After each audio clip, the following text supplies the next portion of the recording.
Assalamualaikum warahmatullahi wabarakatuh. Salam dan bahagia Bapak Guru Ibu hebat. Perkenalkan, saya Herman, CGP Angkatan 10 dari SMK Negeri Cibogor Subang akan memaparkan tentang koneksi antar materi di modul 2.1. Dalam pemaparan koneksi antar materi ini, saya akan memaparkan tentang pembelajaran diferensiasi. Tugas ini bisa terselesaikan berkat bimbingan dan pendampingan oleh Bapak Yudianto MPD dan Ibu Yantimala SPD MMPD. Apa itu pembelajaran diferensiasi? Pembelajaran diferensiasi adalah usaha guru dalam menyesuaikan proses pembelajaran di kelas untuk memenuhi kebutuhan belajar individu murid.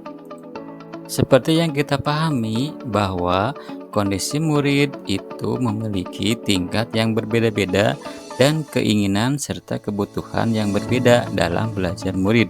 Setiap murid mempunyai kompetensi dan keahliannya masing-masing, maka kita harus menyesuaikan sesuai dengan kondisi dan keinginan belajar mereka dengan tidak mengutamakan tujuan pembelajaran seperti tujuan pembelajaran di awal. Seperti yang kita pahami bahwa kondisi murid itu lalu bagaimana cara untuk mendapatkan dan melakukan pembelajaran berdiferensiasi di kelas? Agar dapat melakukan pembelajaran berdiferensiasi, guru harus yang pertama, memahami tujuan pembelajaran. Yang kedua, mengetahui dan merespon murid. Yang ketiga, menciptakan lingkungan belajar yang mengundang murid untuk belajar. Yang keempat, melakukan manajemen kelas yang baik.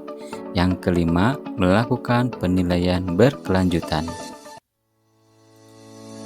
Berkaitan dengan kebutuhan belajar murid, guru harus memahami 3 aspek berikut. Yang pertama, kesiapan belajar murid atau readiness, minat murid, profil belajar murid.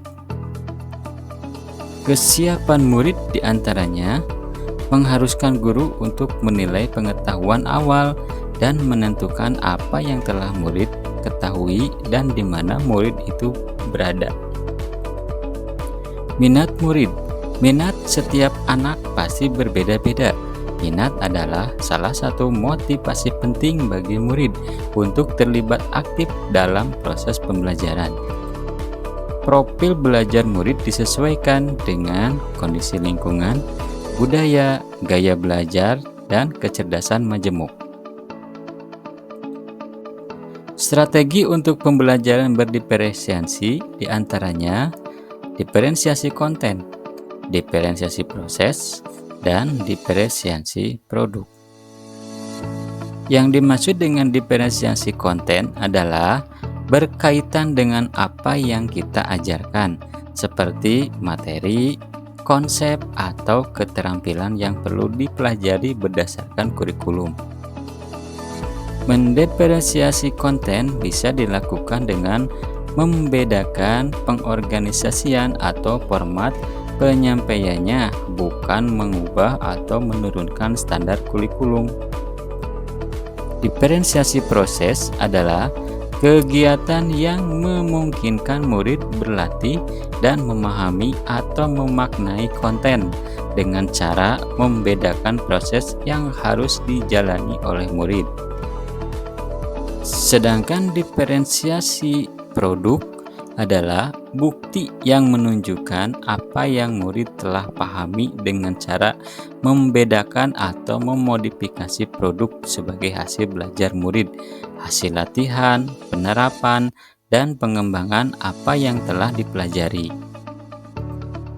Adakah keterkaitan antara modul pembelajaran berdiferensiasi dengan modul-modul yang lainnya? Untuk melakukan pembelajaran berdiferensiasi, maka guru harus berusaha memenuhi kebutuhan belajar anak sesuai dengan kodrat alam dan kodrat zaman berdasarkan filosofi Ki Hajar Dewantara. Terima kasih telah menyimak video ini, mudah-mudahan bisa bermanfaat bagi kita semua. Wassalamualaikum warahmatullahi wabarakatuh. Salam Bapak Ibu guru hebat.